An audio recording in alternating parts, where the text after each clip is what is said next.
একদিকে ওড়িশার বালেশ্বরের এই ঘটনা আর সমানভাবে নজর রয়েছে রাজ্যের আইআইএম জোকায় যে অভিযোগ উঠেছে, যেখানে আইআইএম জোকার বয়েজ হস্টেলে এক তরুণীকে ধর্ষণের অভিযোগ উঠছে। আর সেই ঘটনা এবার সিসি ফুটেজ চাইল পুলিশ, ক্যাম্পাসের সমস্ত সিসি ক্যামেরার ফুটেজ চাইল পুলিশ।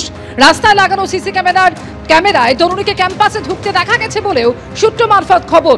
ক্যাম্পাসের কোথায় কোথায় গেছিলেন ওই তরুণী তা জানতে চায় পুলিশ। মনোবিদকে কে নিয়ে গেছিলেন তাও জানার চেষ্টা করছে পুলিশ। হস্টেলের যে ঘরে নির্যাতনের অভিযোগ উঠেছে সেই রুম সিল করা হয়েছে। ঘটনাস্থল থেকে নমুনা সংগ্রহ করেছে ফরেনসিক বিশেষজ্ঞরা। জোকার আইআইএম ক্যাম্পাসে ধর্ষণের অভিযোগ, তার তদন্তে এবার সিট গঠন করল পুলিশ। 9 সদস্যের সিট গঠন করা হয়েছে। অভিযুক্তের পোশাক ইতিমধ্যেই বাজেয়াপ্ত করেছে পুলিশ এবং ধৃত ম্যানেজমেন্ট পড়ুয়ার মেডিকো লিগাল টেস্ট করানো হবে বলেও সূত্রের খবর। আইআইএম জোকায় কাউন্সেলিং করাতে আসা তরুণীকে ধর্ষণের অভিযোগ, বেহুশ করে ধর্ষণের অভিযোগ ইতিমধ্যেই গ্রেফতার করা হয়েছে আইআইএম জোকার দ্বিতীয় বর্ষের ওই ম্যানেজমেন্ট পড়ুয়াকে।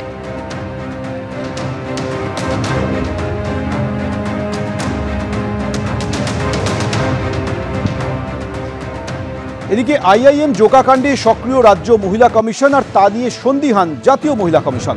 স্বতঃপ্রণোদিত মামলা রুজু করেছে রাজ্য মহিলা কমিশন। টালিগঞ্জের ডিসি অফিসে যান রাজ্য মহিলা কমিশনের চেয়ারপারসন। ঘটনা নিয়ে সন্দিহান জাতীয় মহিলা কমিশনের সদস্য।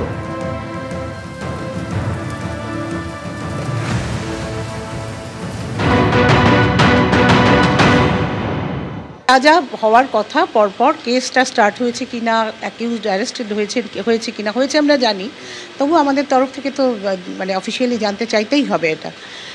এবং আমরা যে সুমোটো করেছি তার যতদূর হচ্ছে সেটা যেন ওরা অ্যাজ আর্লি অ্যাজ পসিবল আমাদের দিয়ে দেন থাকে। কোনো সিরিয়াস কেসের ক্ষেত্রে ওটা 15 দিন বলে সীমাবদ্ধ থাকে না, যতটা হবে ততটা ওরা আমাদের দিতে যাবেন। ওরা গেছিল মানে হ্যাঁ টেস্ট করতে নিয়ে গেছিলো, এটুকুই জেনেছি। তারপরের বাকিটা তো মেয়েটির চাওয়ার ওপরেও নির্ভর করে, সেটা এখনো পর্যন্ত বাকি যা এমনি পুলিশের তরফ থেকে আমরা যেগুলো চেক করার সেগুলো চেক করলাম, সেইগুলো কিন্তু ওরা করেছেন। মানে রুমটাকে এই ক্ষেত্রে পুলিশের তদন্তে এখনো পর্যন্ত আমরা সন্তুষ্ট, যদিও পুরোটা এখনো বলা যায়। আমরা যে খবরগুলো ডেটাগুলো এখনো অবধি জোগাড় করেছি তার মধ্যে খুব পরিষ্কারভাবে কোনো জায়গায় রেপ কথাটা যিনি ভিকটিম তিনি উল্লেখ করেননি। তিনি লিখেছেন যে সেক্সুয়াল অ্যাসল্ট আমাকে কিছু খাইয়ে করা হয়েছিল। তো ওই জিনিসটা ভেরিফাই করার জন্য আমি তার বাবার সঙ্গে প্রচুর চেষ্টা করেছি। His phone is switched off. আমরা প্যারালাল যা খবর নেওয়া নিয়েছি, আমরা সুমোটো কেসটাও নিয়েছি, কিন্তু যতক্ষণ না অথেন্টিসিটি অফ দ্য ফ্যাক্ট আমার কাছে আসছে আমি এটা নিয়ে কোনো বিবৃতি দেওয়ার মতো জায়গায় নেই।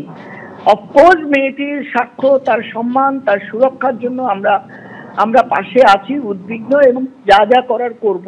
কিন্তু আদৌ ঘটনাটি কতখানি ঘটনা, কারণ বাবা বলছে রেপের মতো কোনো ঘটনা নেই, বাবা মিথ্যে বলছে না। মেয়ের বয়ান, সে বয়ানেও কোথাও লেখা নেই যে তাকে রেপ করা হয়েছে, লেখা আছে তার উপর সেক্সুয়াল অ্যাসল্ট হয়েছিল, কিছু মাদক জাতীয় খাইয়ে দেওয়া হয়েছিল।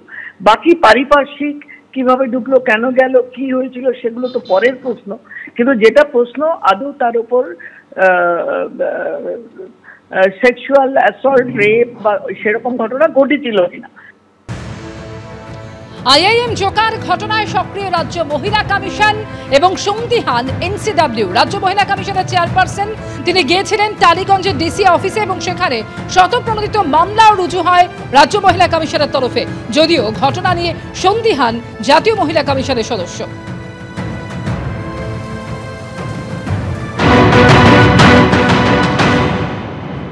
কমসে কম আইআইএম জোকার নামে কমসে কম রাজ্যের লোক তো জানতে পারবে রাজ্য মহিলা কমিশন বলে একটা জিনিস আছে, নাহলে তো আমরা জানি না রাজ্য মহিলা কমিশন বলে আছে। বরঞ্চ পশ্চিমবঙ্গ থেকে কেন্দ্রীয় মহিলা কমিশনে কে আছে তার ছবি মানুষ দেখেছে, তার কর্মকাণ্ড রাস্তায় দেখেছে। এবং আমি হলফ করে বলছি, এটা হয়তো আমারও ব্যর্থতা, রাজ্য মহিলা কমিশনের প্রধানকে তার নামটা কিন্তু আমি জানি। হয়তো আপনাদের মধ্যে সাংবাদিকরা বাদ দিয়ে রাস্তার সাধারণ 5টা মানুষকে আপনি পরপর জিজ্ঞেস করুন, একজনও তার নাম চেহারা দেখিয়েও যদি, ফটো দেখিয়েও যদি জিজ্ঞেস করতে বলতে পারে। ভালো কথা, যেতেই পারে। রাজ্য মহিলা কমিশন কি করবে? রাজ্য সরকার দাঁড়ি করবে, যেটা হয়েছে সেটাকে ধামাচাপা দেওয়ার চেষ্টা করবে। আর কি এত বড় একটা ঘটনা কলকাতার বুকে ঘটছে কেন, সরকারি হোক বেসরকারি হোক, যে প্রতিষ্ঠানে হোক না কেন, এটা আজকে বাংলায় ঘটছে কেন, তার প্রতিরোধের তারকে সেটা যাতে না ঘটে তার জন্য কি ব্যবস্থা করা দরকার, সেটা নিয়ে সরকার এবং যারা শিক্ষা প্রতিষ্ঠানের কর্তৃপক্ষ সকলের মধ্যে তো আলোচনার মধ্যে দিয়ে একটা দীর্ঘস্থায়ী পরিকল্পনা রচনা করা দরকার। সেখানে তো মাথা ব্যথা করছে না আজকে সরকার।